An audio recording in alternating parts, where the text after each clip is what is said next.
Welcome to Art and Soul Insider. I'm Barbara Lynn Burns, and I'm here to help you find your joy, your creativity, and calm through art and wellness. Whether it's exploring new supplies, guided meditations, or inspiring art projects, this is your space to recharge and create. So let's make more art and less stress together. Here we go.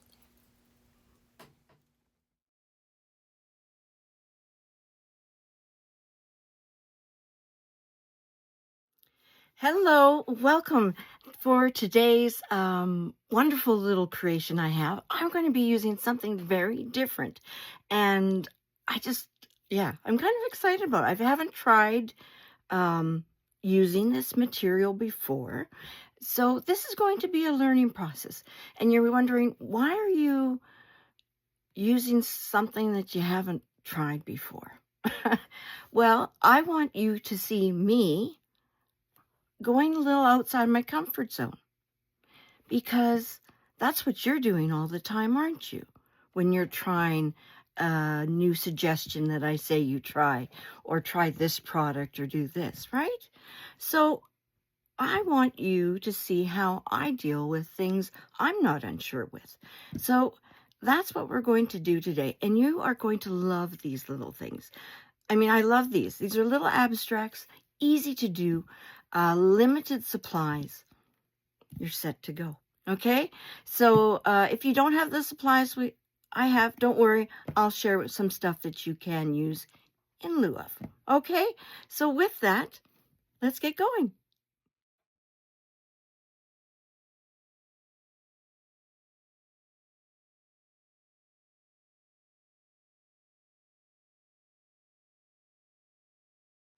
Here we are.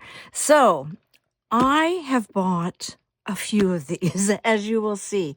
I have bought these tiny books that are filled with watercolor paper. One was from Amazon, this one, and then the ones following were from Temu, Temu.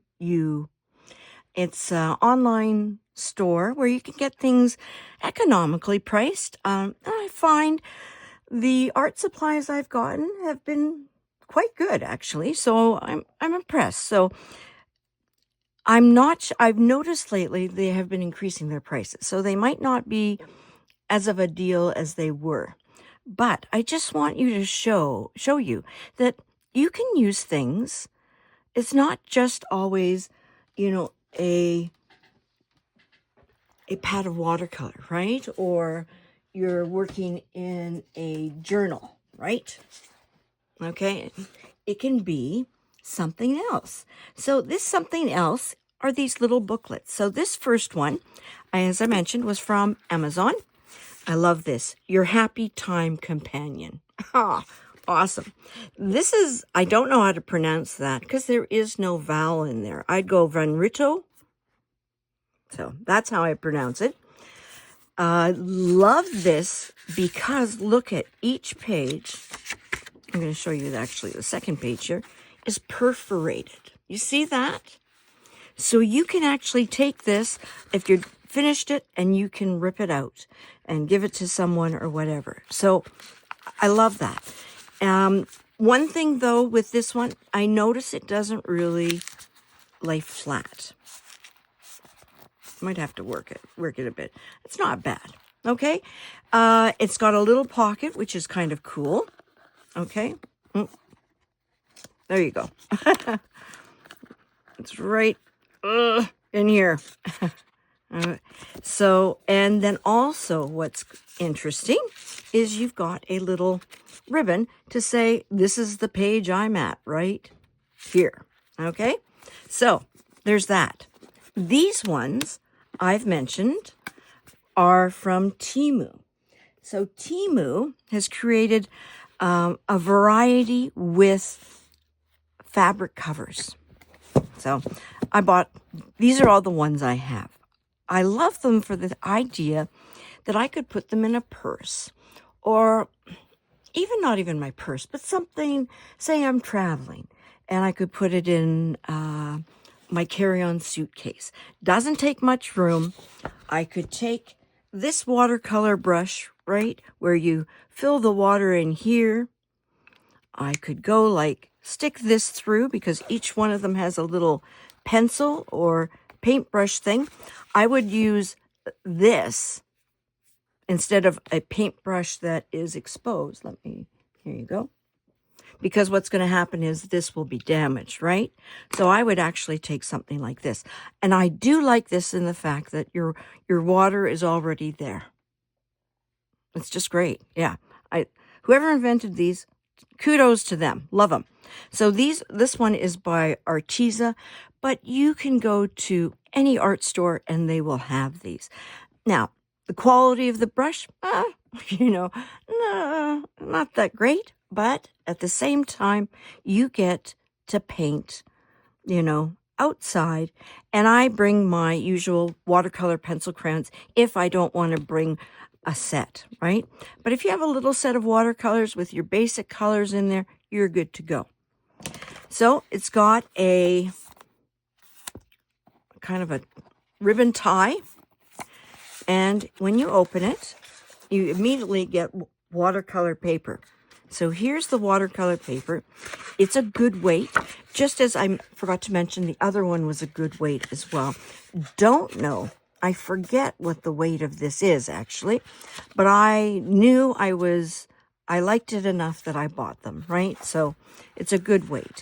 And then in the back, you do have a little pocket as well. I do have some that, actually only one, which is with regular sketching paper. So that works really well. Again, if you're out and about and all you need to do is put a pencil there, you're good to go with that. So these are the ones I have. Okay, I've got two this color. It's almost, you have to get what's in stock. So this is why I have some repeat colors. Otherwise, I'd try all of them, right? This one. It looks the same, but it is different, okay, than that one. And then I got two of the yellow. Nice and bright and cheery. So today, I'm going to use one of them. And I have never used this booklet before. So this should be interesting. I see how this does lay kind of flat. The paper's nice and I don't know, it's not perforated, but it is hand stitched. Okay. So it's quite a nice book, I find. Okay. And I'm sure, they say not to do like this with your spine, but sometimes I do just to make it flatter. So I'm going to use, not the first page. I like almost the first page to be as a cover, even though you have a cover. I like it to be a cover as such. So, what if you don't have this? Well, you can use your general journals. You can use watercolor paper. You can use mixed media paper. Use what you want to use. Now, the reason why you want to get watercolor paper, if you're going to go and do paintings in, it just holds the paint better. You're not going to end up with buckly paper. Yeah, kind of crunchy and it doesn't lay flat. This will work much better. Okay, just the way it is. You are going to need brushes. I don't know if I want a really big one. I'm going to just bring them. Sometimes I don't know. It's just a matter of feel. So, this is a nice size. That one right there. Maybe I'll keep this one then too. I don't need this many brushes really for what we're doing. I'm just having a hard time choosing. So, this one is number is I think a 3, and it was semi-art brush. I believe I got this from Temu as well. Same with this one, I believe.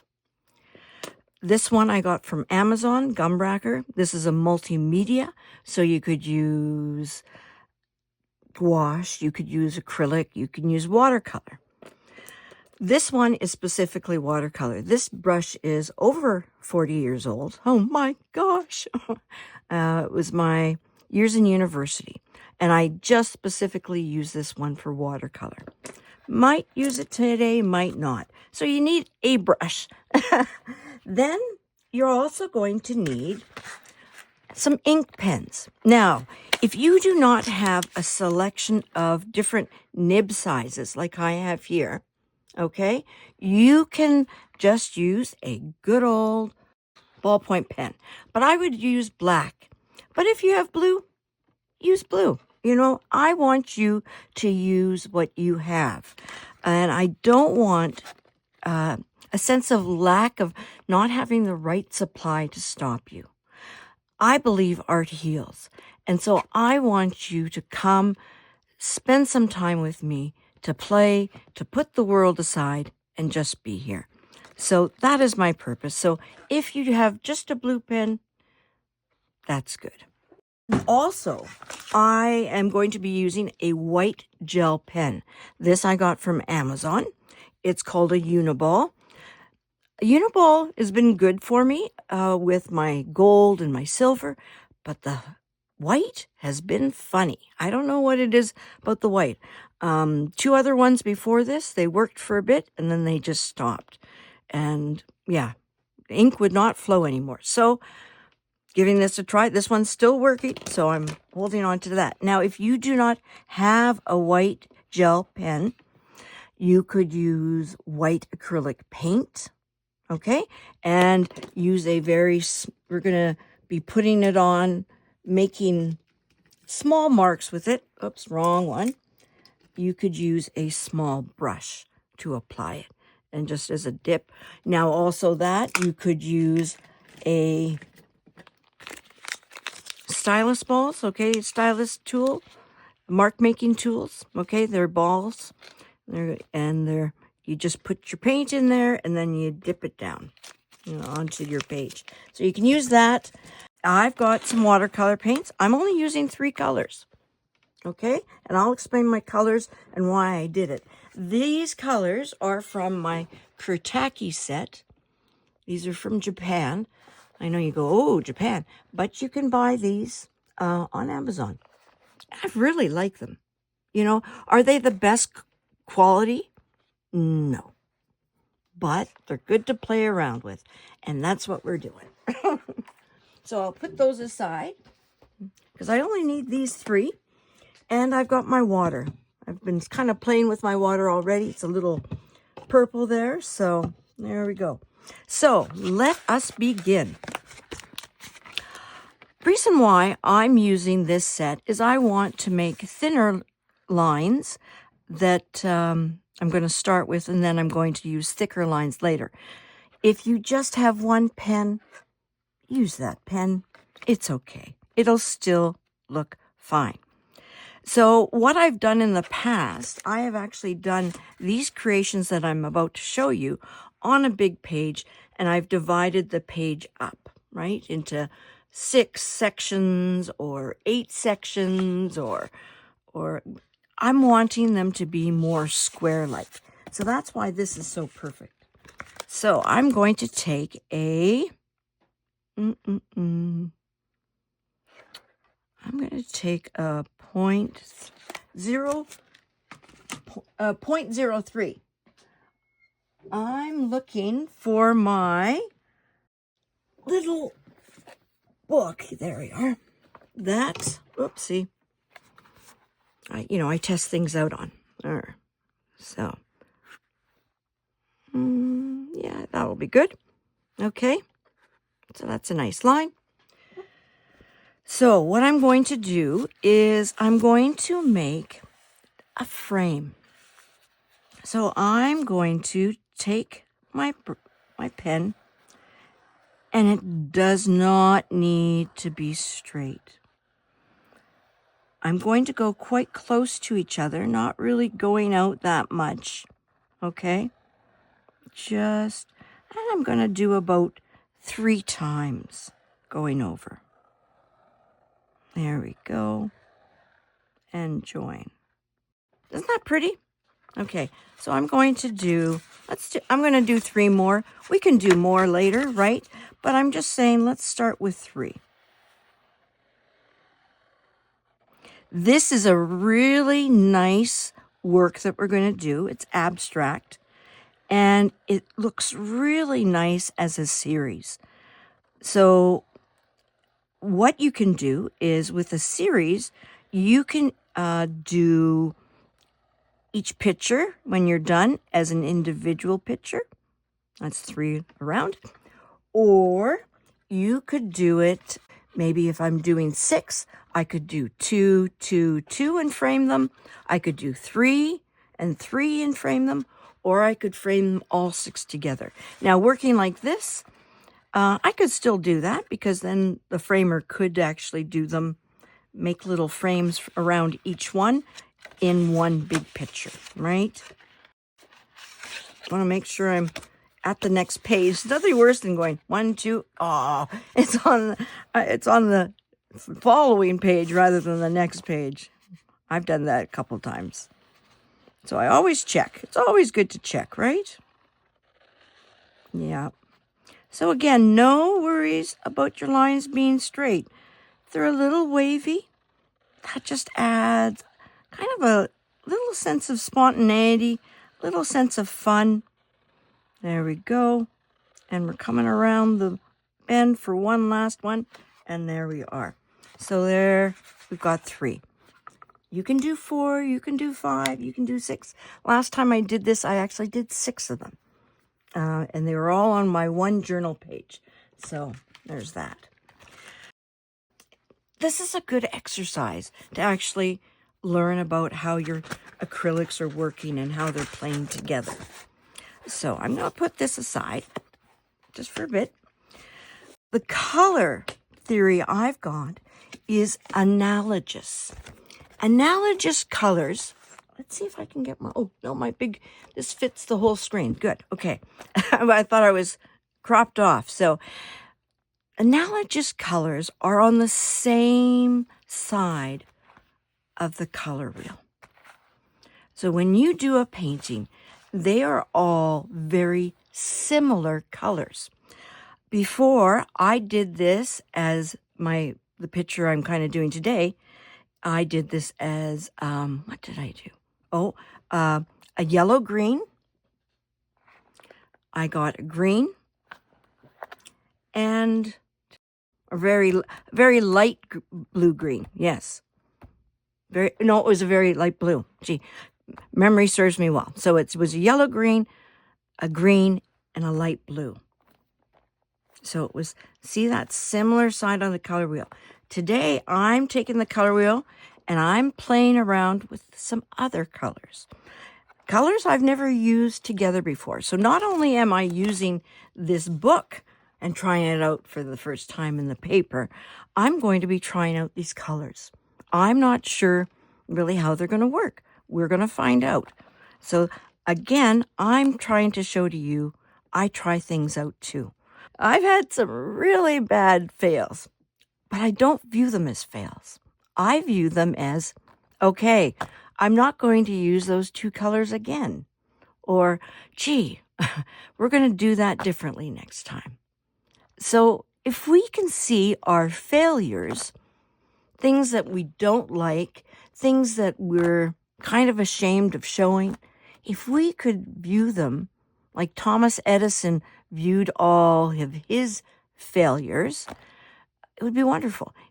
I am a recovering perfectionist, and I want everything to be perfect, everything done well, just so.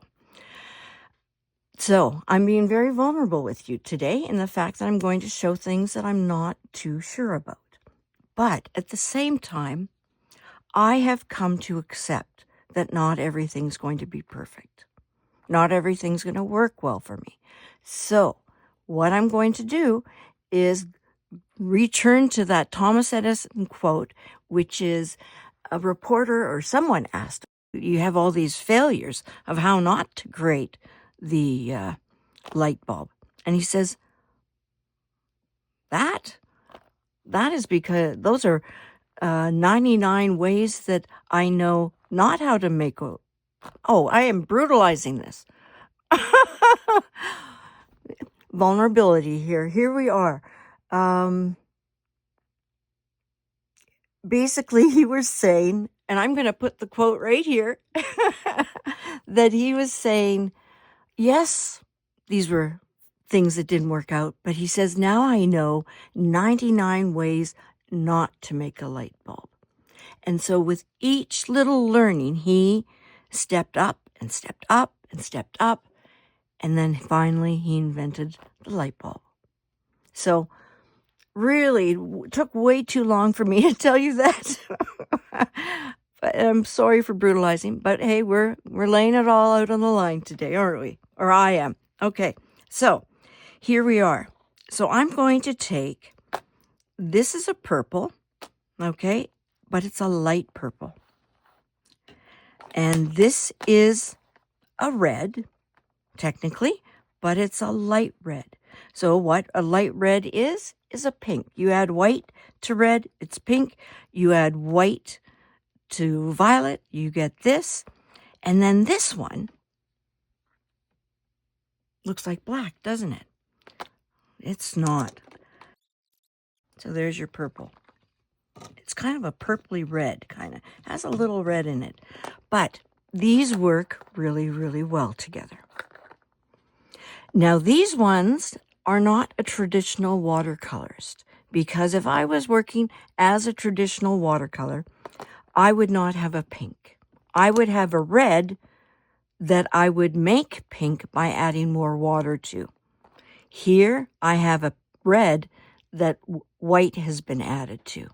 So this is technically is more like a gouache in the fact that white has been added to it. Same with this violet. A traditional watercolorist would take the purple or the violet, add water to it, and make it a lighter value of the violet. Here, this one, the purple was made and then white was added to it. So it's different. So we're going to be using those three. Okay, so try, for one of these times, I'd love for you to try with me right now. Choose colors on the same side of the color wheel. Wonderful things happen with these because they can blend really well together, okay? So they're going to work perfect with our watercolors. So, yeah, let's get going. So I just like to explain why I'm using the watercolors, or why I'm using the materials, and possibly how I'm going to use it. I'm going to bring a palette in just in case I need to do anything with that. Don't need the pen right now. Put the brushes aside. There, talking to myself, but you're seeing the process here. Okay, we're going to use a technique called wet on wet. Wet on wet is where you wet the paper first. Then you take wet paint and put it in where the wetness is on the paper. So it's wet paper, wet paint. What happens there, I consider it magic, because when you put a wet on wet circle here and a wet on wet circle here, and they're touching, the colors blend. So I'm going to see how well these blend. I really don't. I'm not too sure about these two. So here we go. Let's try it out, right? I have this towel for two reasons. It's the teacher in me. I'm sorry. What I do is sometimes if this has too much moisture, I actually take some moisture out of my brush. And that way I have a little bit better control with it. There we go. I promise. Now we're starting. So I have no problems using this colored water because it's the colors I'm going to be using. So I'm going to put a circle here. I'm going to start with this. I guess this would be called a lavender, wouldn't it? So I'm going to put the lavender here. Then clean my brush. I'm going to add some pink. I'm just going to actually apply it just straight to the paper. There's some pink. Well, see, it's starting to spread, and I'm going to take some purple. I'm going to maybe be a little lighter. Oh, I got a hair in there. So I'm going to add a little water to it. And I'm going to take that, and I'm just going to go like this. Oh, it's really spreading. Look at that. Yep. So that had a lot of moisture in it, this purple. So my brush was really loaded. And see what's happening here? This is actually pushing. The paint is pushing. So you get some little dark edges. Almost these are called blossoms. It will appear like a blossom. I'm going to leave it like that. Now, some people don't like blossoms. With this, we're playing, right? So we don't have to worry about these little blossoms. I'm going to take the blow dryer and blow dry it. I apologize. The artist in me just went quickly for the fix. This actually, and you might be able to see it. I don't want to touch it with here's a dry brush. It'll work as a point. Right here, I don't know if you can see it, but it kind of comes, there's a little bloop there. Okay? Sorry, I'm a little off here. That, very unusual. And it was the force of the blow dryer, because usually the watercolor is only going to go where you've placed the water. But the force of the blow dryer, and that's why you have to be careful when you're blow drying, something like this can happen. This is awesome. I'm sharing vulnerabilities here, little mistakes, right? So what happened is this came up, kind of blopped out of the circle. So it kind of came out like that. So what I did, because I want them to be very circular, is I went in immediately, because this was all wet paint, flowing paint. I then took my brush and expanded the circle. Did I want to do that? No, but I did. Okay, so that is one little thing that, I had to work on. So now I want to go to the next page. How can you tell when this page is dry? I take my hand. Well, first of all, before you put your hand down, make sure there's nothing glistening. If there's glistening, that means most likely there's still water. So you want to make sure it's kind of flat looking, which it does. See, it looks flat. Then I take my hand and I put it on the paper. I do not feel any coolness. If it was cool, the paper felt cool to my touch, that meant, or that would mean, that there's still water in the paper. So I'd have to take the blow dryer and blow again. I don't feel that. So I can, with confidence, turn the page and go to my next one. Well, one thing I learned here, I had too much water in my brush, and I knew that. Actually, I knew that. In my head, I was like, that's too much water. But I put that down. And then, but I love the blends here. Look at them. They're very soft, very nice. And you know, this is kind of unique. So yeah, learning to accept yourself and your paintings as they are is a tough road to do. But, you know, it's an important way to learn, well, acceptance. I've learned in my life that is the hardest trick. I don't know if it's a trick. Maybe it seems like a trick at times, because boy, it's a tough thing to learn.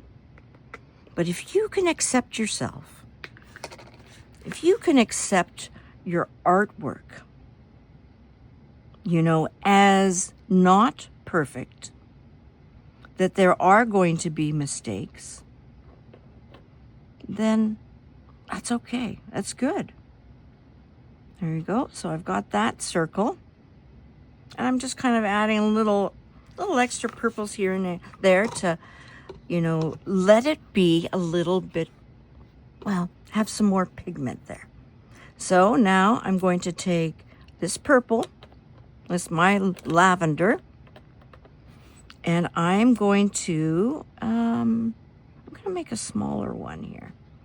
There. And like this, and go in like that. It's spreading nice. Oops, I got a little blob of my brush there. So I'm going to go around and make it as good of a circle as I can, right? Nothing's perfect. And then I'm going to take my pink, and I'm going to do the same over here. I'm not going to touch that one. I'm going to touch just the purple with my colors. Okay, there we go. And I'm going to put the color in. And I'm going to touch the purple now. There might not be as much bleeding, well, bleeding in, I guess, or blending of rushing in with the pink, because this side was a lot drier, right? I hit with this side first. This had still a lot of moisture going. So when this hit, it flew up. So there we go. Do I want a little more pink? Yeah, I'm going to put a little more pink in here like that. And I'm going to dry my brush off. I'm going to add a little purple in here. Just add some variation, right? There. So now I'm going to blow dry it again. So this purple is because we're going to be working with ink on top.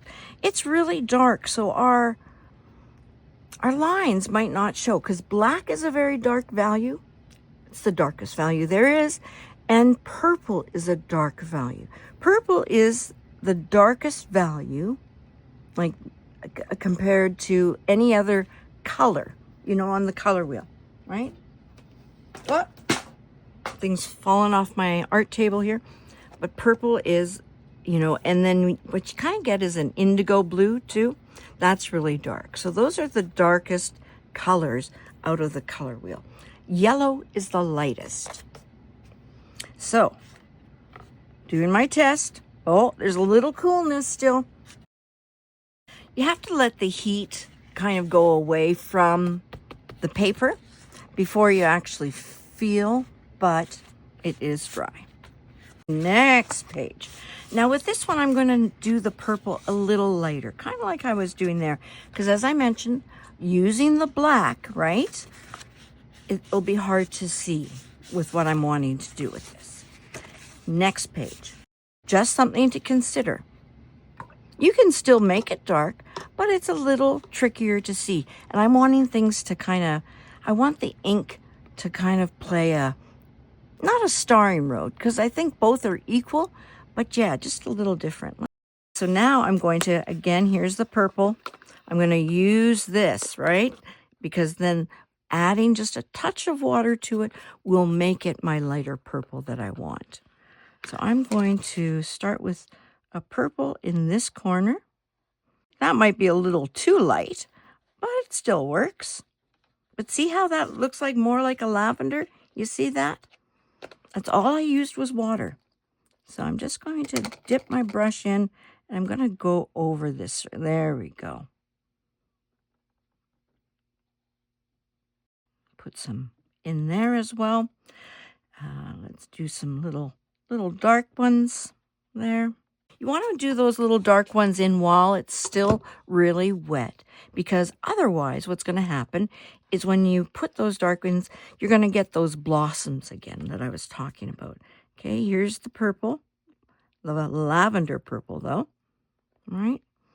And I'm going to just touch here, and now I'm going to fill in, and then I'm going to touch my lines there. There we go. Touch it right up against it. Yeah, it's moving in. It's making itself home there. Now I'm going to take the pink, And I'm going to kind of mix the pink with the purple there, right? So I'm going to, well, both purples. I'm going to go kind of like that, make it a little smaller ball, and then fill that in like this. And then here we go. We're making my circle there, touching the purples there. So I'm just going to take that again while it's still wet to intensify the circle. Got a little wobble to my circle. That's okay if it wobbles. Nothing's perfect, right?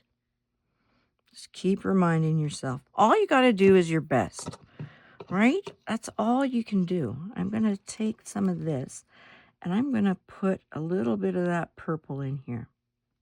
And to make it kind of similar, now this might cause some good old blossoms that I was talking about. But we'll see. It's okay if it does. We're just playing. Just playing. So I'm going to add more pink because the pink's kind of a little more saturated, isn't it? So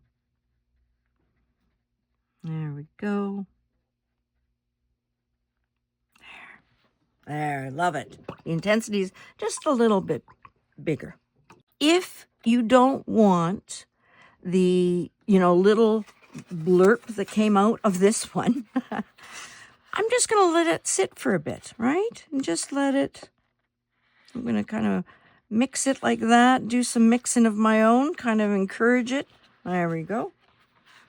Let's see what happens. Yeah, just playing, encouraging the water to move. Yeah. Now I feel a little more comfortable to blow dry it.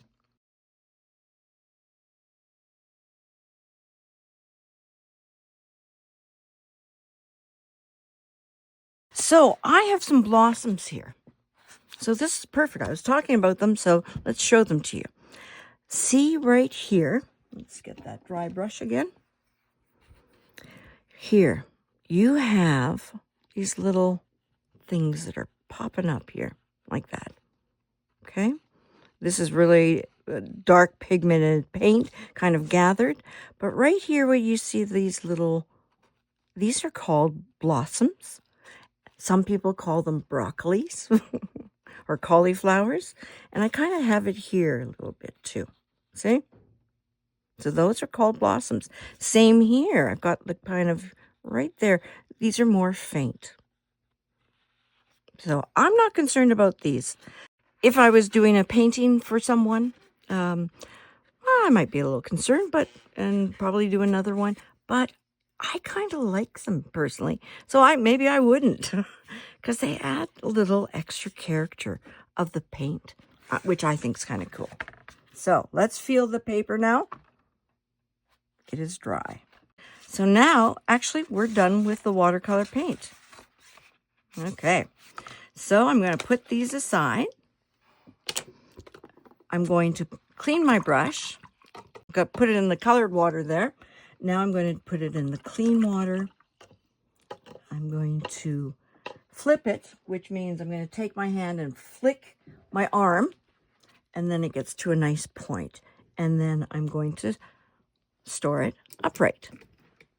I'm going to put all my brushes away. Here I've got this little piece of paint in there. I like to clean it out as soon as I can before it sets. I'm going to move my artwork away in case it spills, right? Don't want any spillage. Well, maybe sometimes spills, happy accidents. I've worked with that. Sometimes with accidents, again, they can be opportunities to create something very cool that you couldn't even try to do. So, something to think about. So now what we're going to do is we're going to do some mark making. The mark making we're going to be doing is with these pens. So I've got the white gel pen. In case you don't, you can use white acrylic paint, white gouache paint, white watercolor paint, white tempera paint, pencil crayon, right? Do what works best for you or whatever supply you have. So I'm going to take, last time I used a 03. I think I'm going to try, I'm going to do the 03 because what I'm going to do is add some circles. So this is going to create a sense of unity. So with unity, you repeat certain things to give a sense of what's called unity. So there's similarities. So I was using this line around as a frame. Really kind of adds some visual interest. Well, what I'm going to do is take my pen and I'm going to pretend I'm outlining this one. So I'm going to do it maybe 3-4 times. Again, it doesn't have to be perfect. You can be right on the color. You can be off the color. And there we go. Now I'm going to do that with this one. I'll get you more centered. Sorry, I'm bringing it closer to me. Now what I'm going to do is I'm going to cross over this circle. You see that? I'm going to come around it because that's what this circle would have done, right? I'm going to draw the lines where, well, the circle would have been. There you go. So there's 2, 3, and 4, and join. There we go. So again, this adds visual interest because in some ways there's contrast, and it adds a sense of unity because we're repeating a certain element, which is line, using it the same way. Now what I'm going to do, okay, here's my 03. I'm going to take a bigger pen. So I'm going to take, let's use a 0.07. I'm going to take an 8. I'm going to take paper towel. It's going to spread, but I'm going to be able to figure out kind of how thick it is. There we go. Okay, I'm going to use the 8. That's why I always like to have my little book around. It's a book for me to try colors, to try what line works. Like, if I'm drawing lines with paints, which brush is going to work the best. Then I can find out by practicing. Then I'm not doing it on my original, right? We're putting that off to the side and we're going to keep it that way. So I'm going to do what's called dots or stippling or pointillism. And we take our pen and we are just going to go up and down like this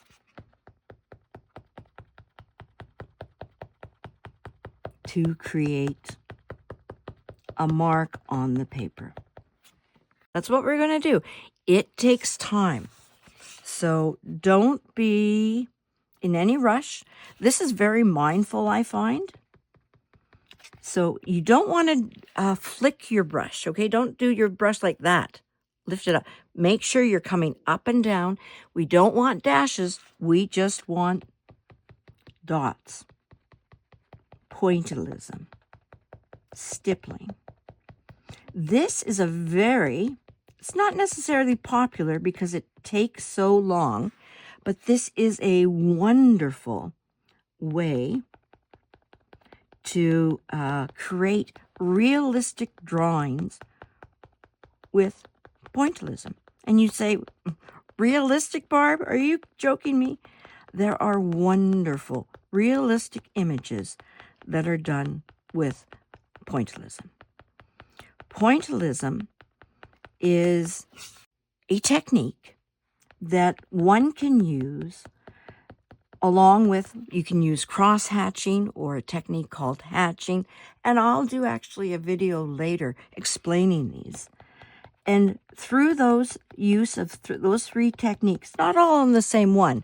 I usually, when I'm doing a pointillism work, I will do it all pointillism. I won't do anything else. These create just wonderful drawings. So what you do is you draw out what you're going to be adding values to. So instead of using a pencil to add values, you are going to use the dots. And you say, how do you do that? Well, the closer the dots are together, the darker the value. I'm not going to show you here because that's not what I'm wanting to do, but you have to trust me on that. And so what you have is all these dots that are close together. They are going to create this wonderful sense of blackness. It takes a lot of time. I did a work, and I've shared this in another video, but it was with Mark Messier and Glenn Anderson. These were two hockey players in the 80s. They were very famous. They played on a team with a hockey player named Wayne Gretzky. I created a work for Glenn Anderson of he and Mark Messier, and it was done in Pointillism. So what was really cool about this work is it was a special picture that Glenn had, and it was him and Mark at their first National Hockey League's All-Star weekend. So both were announced to the All-Star team, and both went. And it was a picture of them, arms around each other, and they were wearing black tuxedos. So if you recall, I did a picture for them, and this was the picture of the two of them in their black tuxedos. I'm going to pause that for a while. Now I'm going to make some bigger dots, and literally I'm going to make dots, okay? So I'm going to make a shape of a circle. So we want some variations. See, I added a circle there just to catch the visual eye. Going back to the story now. So they were wearing these black tuxedos. And as I mentioned, I did a picture, and I did this picture in Pointillism. So remember I told you, darker the value, the closer the dots. I don't know how many dots I did, but it was a whole lot because they were wearing black tuxedos. So, oh my gosh, yeah. So I was at that for a bit. But yeah, so that's my story of my Pointillism exploits. So, but it's a wonderful medium, and I encourage you. And if I can find any online and give credit to naturally the artist, I'll show them here for you to have a look. If I can't, please go online and look up the word Pointillism artwork or Stippling artwork, or, well, if you do dot artwork, you might get some, you might not get, use the proper terms. So Stippling or Pointillism. So now I've got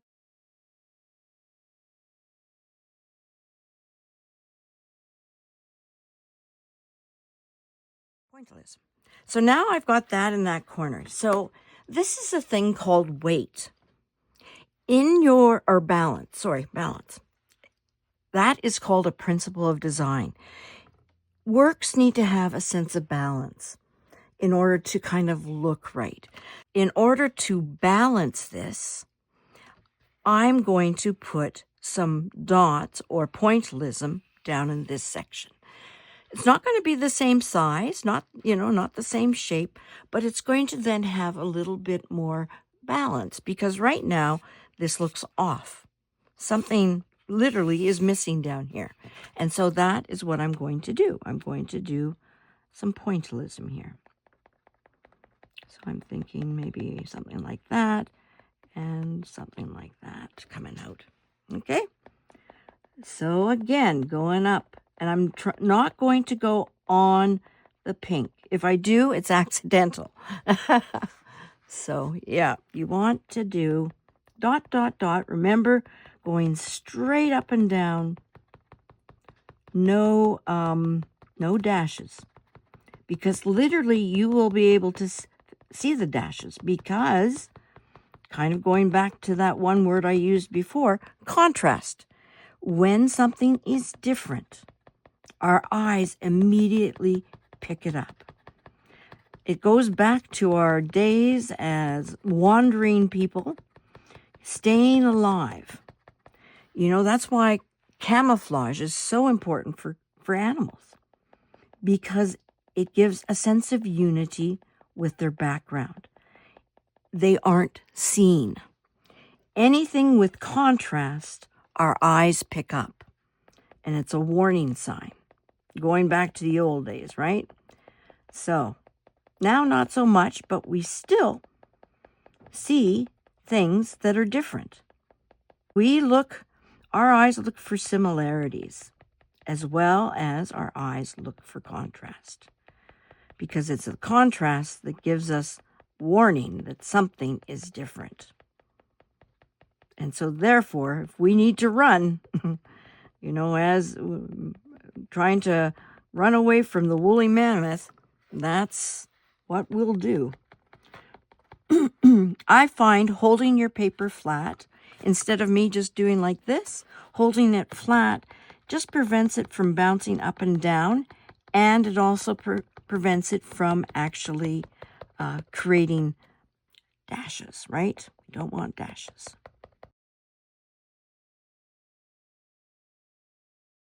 There we go. See how that's a sense of balance. Now I'm going to make some darker circles in there. You can make some bigger if you want, but if you make some bigger here, add some bigger there. And add them around. Like here, they're kind of all the same distance from there. Don't really want that, right? We want something to be kind of irregular.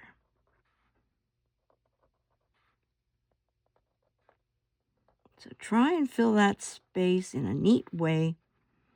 Make it look random. There we go.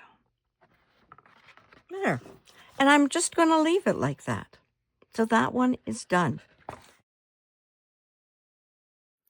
So as I shared, there was a lot of vulnerability in the sense that I was trying out something new here.